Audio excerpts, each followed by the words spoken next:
Student learner YouTube চ্যানেলে তোমাদের সকলকে স্বাগত জানাই। আজ আমাদের আলোচ্য বিষয় ষষ্ঠ শ্রেণীর বাংলা বিষয়ের সেকেন্ড সামারিভ এক্সাম অর্থাৎ দ্বিতীয় পর্যায়ক্রমিক মূল্যায়নের একটা উত্তর সহ নমুনা প্রশ্নপত্র নিয়ে। ফুল মার্কস তোমাদের থাকবে 50 এবং সময় থাকবে 1 ঘন্টা 30 মিনিট। প্রশ্নপত্রটা তোমাদের সেট নাম্বার 2। সরাসরি স্ক্রিনে তোমরা উত্তর সহ নমুনা প্রশ্নপত্রটা দেখতে পাচ্ছ। 1. সঠিক উত্তরটি বেছে নিয়ে লেখো। 1 × 12 = 12। ক. সাধারণত মাটি থেকে 6 ফুট 4 ফুট না 8 ফুট পর্যন্ত উচ্চতায় চিত্রণটি বিস্তৃত হয়। সঠিক উত্তর হবে 6 ফুট। খ. মাঘ মাসে নিম, শিম না করলা মিঠা। সঠিক উত্তর হবে শিম। গ. অনুসর্গের প্রচলিত অপর একটি নাম হলো উপসর্গ, কারক না পরসর্গ। সঠিক উত্তর হবে পরসর্গ। ঘ. বিভক্তি যুক্ত হয় শব্দের শেষে, শব্দের মাঝে, শব্দের আগে না শব্দের পূর্বে। সঠিক উত্তর হবে শব্দের শেষে। ইঙ. বাপ বাঁচলেম এ কথা বলেছিল বর্ষা, পিঁপড়ে, ঘাস না বৃষ্টি। সঠিক উত্তর হবে পিঁপড়ে। চ. নাম অনুসর্গ 3 প্রকার, 2 প্রকার, 4 প্রকার না 1 প্রকার। সঠিক উত্তর হবে 3 প্রকার। ছ. বাবদ শব্দটি কোন শ্রেণীর অনুসর্গ? সংস্কৃত, বাংলা, দেশি না বিদেশি। সঠিক উত্তর হবে বিদেশি। বর্গীয় জ. সঠিক পংক্তিটি চিহ্নিত করো। চিরকালই একই লেখা, চিরকাল একই লেখা, চিরকাল একই খেলা না চিরকাল একই কাজ। সঠিক উত্তর হবে চিরকাল একই খেলা। ঝ. বিদেশি অনুসর্গটি হলো বদলে, বই না বিনা। সঠিক উত্তর হবে বদলে। পিটপালিঙ্গ. নাকের ড্যাশ নড়ুন পেলাম, টাক ডুমাডুম ডুম শূন্যস্থান পূরণ করো। বদলে, বনাম, বরাবর না বাদে। সঠিক উত্তর হবে বদলে। ট. সংস্কৃত অনুসর্গটি হলো সমীপ, বই না বিনা। সঠিক উত্তর হবে সমীপ। ঠ. অনুসর্গ বসে শব্দের আগে, মাঝে না পরে। সঠিক উত্তর হবে পরে। 2. নিচের প্রশ্নগুলির পূর্ণবাক্যে উত্তর দাও। 1 × 12 = 12। ক. ফাঁকি পাঠ্যাংশে উল্লিখিত নদীটির নাম কি? উত্তর. ফাঁকি পাঠ্যাংশে উল্লিখিত নদীটির নাম কাঠজড়ি। খ. এক ভুতুড়ে কাণ্ড গল্পের লেখক কোথায় যাচ্ছিলেন? উত্তর. লেখক হুড্রুর দিকে যাচ্ছিলেন। গ. পৃথিবী তোমার হবে কথাটি কে বলেছিল? উত্তর. ঘাসের পাতা। ঘ. ছোট বাঘেরা বাসা বদলে এখন কোথায় থাকে? বাঘ কবিতা অনুসরণে লেখো। উত্তর. ছোট বাঘেরা বাসা বদলে এখন সজনে খোলায় থাকে। ইঙ. কী কারণে আম গাছ 2 হাত ভেতরের দিকে সরিয়ে পোতা হয়েছিল? উত্তর. গাছে আম পাকলে পাঁচিলের কাছে হওয়ার জন্য পাড়ার ছেলেরা সব পেরে নিয়ে যাবে, সেই নিয়ে কথকের সাথে বউ ছেলের ঝগড়ার ফলে 2 হাত ভেতরের দিকে আম গাছ সরিয়ে পোতা হয়েছিল। চ. ওপারের লোক কেন এপারেতে আসে? উত্তর. ওপারের লোক হাটে কেনাবেচা করতে এপারেতে আসে। ছ. মরশুমের দিনে রচনাংশে পাওয়া গিয়েছে এমন কয়েকটি পেশা বা জীবিকার নাম লেখো। উত্তর. মরশুমের দিনে রচনাংশে পাওয়া গিয়েছে এমন কয়েকটি পেশা বা জীবিকার নাম হলো কন্ডাক্টর, ক্লিনার, হাকিম, বাসের ড্রাইভার ইত্যাদি। বর্গীয় জ. কাক্যেশ্বর কুচকুচে কোথায় থাকে? উত্তর. কাক্যেশ্বর কুচকুচে 41 নম্বর গেছোবাজার কাগিয়াপটিতে থাকে। ঝ. কে এক চোখ বুজে ফ্যাচ ফ্যাচ করে বিশ্রী রকম হাসতে লাগলো? উত্তর. বেড়াল এক চোখ বুজে ফ্যাচ ফ্যাচ করে বিশ্রী রকম হাসতে লাগলো। পিটপালিঙ্গ. অমিয় চক্রবর্তীর একটি কবিতার বইয়ের নাম লেখো। উত্তর. অমিয় চক্রবর্তীর একটি কবিতার বইয়ের নাম পাড়াপাড়। ট. কাকে দেখে বোঝা যাচ্ছিল না সে মানুষ না বাঁদর, পেঁচা না ভূত। উত্তর. হিজিবিজবিজকে। ঠ. বসুধরা ব্রত কোন ঋতুতে পালন করা হয়? উত্তর. বসুধরা ব্রত গ্রীষ্ম ঋতুতে পালন করা হয়। 3. নিচের প্রশ্নগুলির উত্তর দাও যে কোনো 6টি। 3 × 6 = 18। ক. হাট কবিতায় গ্রাম্য হাটের যে ছবি ফুটে উঠেছে তা নিজের ভাষায় লেখো। উত্তর.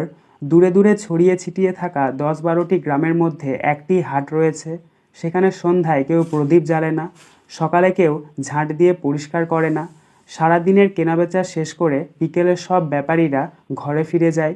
ক্লান্ত কাকের ডানা, নদীর হাওয়া, বাঁশবাগানের ফাঁক দিয়ে বয়ে যাওয়া বাতাসের শব্দ অন্ধকার রাতের নীরবতাকে আরও প্রকট করে তোলে। অথচ এই হাটই দিনের বেলায় সরগরম হয়ে থাকে। কত যে ক্রেতা ও বিক্রেতা নিত্য হাটে যাতায়াত করে তার হিসেব নেই। ঠিক এমনই মানুষের জীবন। খ। পিঁপড়ে কবিতায় কবির কিরূপ মনোভাব প্রকাশ পেয়েছে তা বুঝিয়ে দাও। উত্তর: যে জীব যত ছোটই হোক না কেন এই পৃথিবীতে সকলের সমান অধিকার আছে।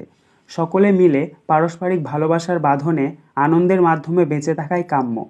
তাই কবিতার মূল সুরই হলো সকলকে আপন করে নিয়ে সুখে ও শান্তিতে দিন অতিবাহিত করা। গ। উধো আর বুধোর কীর্তিকলাপ নিজের ভাষায় লেখো। উত্তর: উধো আর বুধো হলো দুই ভাই, আর তারা দেখতেও হুবহু এক। তারা দুজনেই থাকে গাছের ফোকরে। উধো হলো হুঁকোওয়ালা আর বুধো হচ্ছে পোটলাওয়ালা। তারা দুজনেই হুঁকো আর পোটলা নিয়ে পরস্পর মারামারি করে, আবার পরক্ষণেই কোলাকুলি করে খোশ মেজাজে গাছের ফোকরে ঢুকে যায়। ঘ। লেগে যা নারদ নারদ, এ কথা কে বলেছে? এরপর যে ঘটনা ঘটেছে তা লেখো। উত্তর: এ কথা বলেছে কাক। এরপর মুহূর্তের মধ্যে উধো চিৎপাত হয়ে শুয়ে হাঁপাতে থাকে, আর বুধো ছটফট করে তাকে হাত বোলায়। বুধো কান্না শুরু করে, ওরে ভাই উধো রে, তুই এখন কোথায় গেলি রে? উধো কাঁদতে লাগলো, ওরে হায় হায়, আমাদের বুধোর কি হলো রে? তারপর দুজনে উঠে খানিক গলা জড়িয়ে কেঁদে কোলাকুলি করে দিব্যি খোশ মেজাজে গাছের ফোকরের মধ্যে ঢুকে পড়ল। তাই দেখে কাকটাও তার দোকানপাট বন্ধ করে কোথায় যেন চলে গেল। ইঙ। ধান কাটার পর একেবারে আলাদা দৃশ্য। ধান কাটার পরের দৃশ্য বর্ণনা করো। উত্তর: মরশুমের দিনে গদ্যাংশে ধান কাটার পর মাঠে যতদূর দৃষ্টি যায় চোখে পড়ে মাটির শুকনো ও কঙ্কালসার চেহারা। আলগুলি বুকের পাঁজরের মতো হয়ে যায়। সূর্যের দিকে তাকানো যায় না। বেলা বাড়তেই মাটি গরম হয়ে যায়। মাঠে চাষিরা তাড়াতাড়ি বাড়ি চলে আসে। পুকুর, খাল, বিল, নদী সব শুকিয়ে যায়। কোথাও জল থাকে না। গাছের পাতা শুকিয়ে যায়। আগুনের ঝলকায় শুধু চারিদিকে করুণ দৃশ্য। চ। সাঁওতালি দেওয়ালচিত্র কিভাবে তৈরি করা হয় তা লেখো। উত্তর: সাঁওতালি দেওয়ালচিত্রে চওড়া রঙিন ফিতের মতো সমান্তরাল রেখা, চতুষ্কোণ, ত্রিভুজ সবই থাকে। চতুষ্কোণের ভিতরে চতুষ্কোণ অথবা ত্রিভুজের ভিতরে ত্রিভুজ বসিয়ে সাধারণত নকশা করা হয়। ঘরের চারপাশে ঘিরে থাকা মূল বেদিটিকে কালো রং করে তার সমান্তরালে বৃহৎখানেক চওড়া একটি গেরুয়া রেখা টানা হয়। আবার তার উপরে সমান ছাড় দিয়ে আরেকটি সমান্তরাল কালো রেখা টানা হয়। এর ওপরে সাদা, আকাশি, গেরুয়া বা হলদে রঙের রেখা দিয়ে চতুষ্কোণ বা ত্রিভুজ পাশাপাশি বসিয়ে দেওয়াল ভরিয়ে তোলা হয়। সাধারণত এভাবে মাটি থেকে 6 ফুট পর্যন্ত উচ্চতায় চিত্রণটি বিস্তৃত হয়। 4. কমবেশি 100 শব্দে অনুচ্ছেদ রচনা করো। যে কোনো একটি। 4 × 1 = 4। দেখো এখানে তোমাদেরকে 4টে অনুচ্ছেদ রচনা দিয়ে দেওয়া হয়েছে, যে কোনো একটা তোমাদেরকে করতে হবে।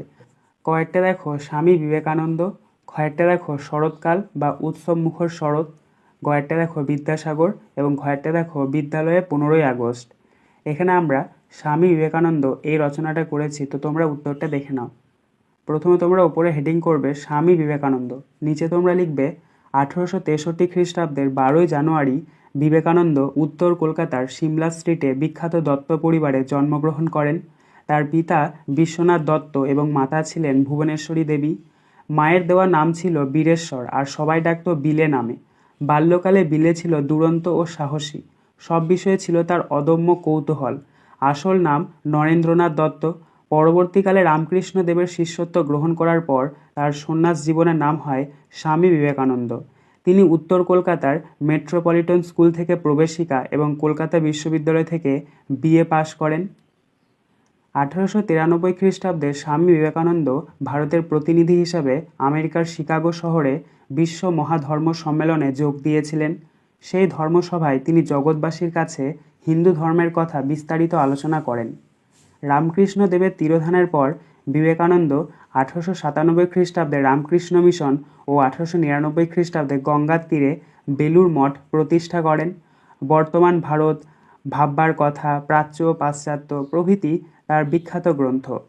তার বাণী ভারত তথা বিশ্বের অজস্র মানুষকে অনুপ্রাণিত করে চলেছে। এখনও 1902 সালের 4ই জুলাই তিনি পরলোক গমন করেন। দেখো 4ই জুলাইটাকে তোমরা কিন্তু 4ঠা জুলাইও বলতে পারো।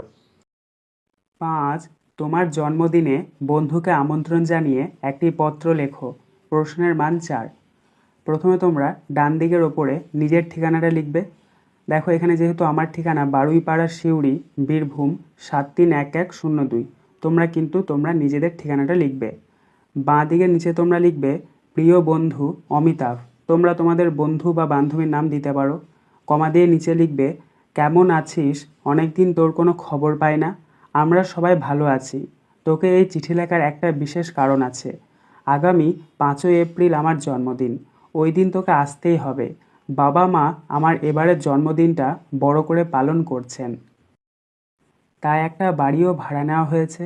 বাড়িটি হলো আমাদের পাড়ারই পুষ্পাঙ্গন। ওই দিনটায় আমরা বন্ধুরা সবাই মিলে খুব হইচই করব। দুপুরে খাওয়া দাওয়া হবে, তেমনি বিকেলে নাচ গান আবৃত্তির একটা ছোটোখাটো অনুষ্ঠানও হবে। তোকেও গান গাইতে হবে কিন্তু। দিনটা রবিবার পড়েছে বলে আসতে কারো অসুবিধা হবে না। তুই অবশ্যই সকাল সকাল চলে আসবি। এবার তোমরা নিচে ডান দিকে লিখবে ইতি তোর প্রিয় বন্ধু সুরেন্দ্র। যেহেতু আমার নাম সুরেন্দ্র তাই সুরেন্দ্র লিখেছি, তোমরা তোমাদের নিজের নামটা লিখবে। এবং বাঁ দিকের নিচে লিখবে যাকে চিঠিটা পাঠাচ্ছ তার নাম, যেহেতু আমি অমিতাভকে পাঠাচ্ছি তাই। এবং বাঁ দিকে লিখবে যাকে চিঠিটা পাঠাচ্ছ তার নাম, যেহেতু আমি অমিতাভকে পাঠাচ্ছি তাই আমি লিখেছি অমিতাভ বসু। তার নিচে লিখবে প্রযত্নে তার বাবার নাম উত্তম বসু, মোহাম্মদ বাজার বীরভূম 731132। এই ঠিকানাটা তোমরা যাকে চিঠিটা পাঠাচ্ছ তার ঠিকানাটা এখানে দেবে। আজকের আলোচনা পর্বটি এখানেই শেষ হলো। আশা করি ভিডিওটি তোমাদের ভালো লেগেছে। যদি ভালো লাগে একটা করে লাইক করে দিও। সবশেষে তোমাদের কাছে একটাই অনুরোধ, যারা এখনও পর্যন্ত আমাদের চ্যানেলটিকে সাবস্ক্রাইব করে উঠতে পারোনি তারা চ্যানেলটিকে সাবস্ক্রাইব করে পাশে থাকা নোটিফিকেশন বেলকে অল প্রেস করে নিও এই ধরনের নতুন নতুন ভিডিও পাওয়ার জন্য।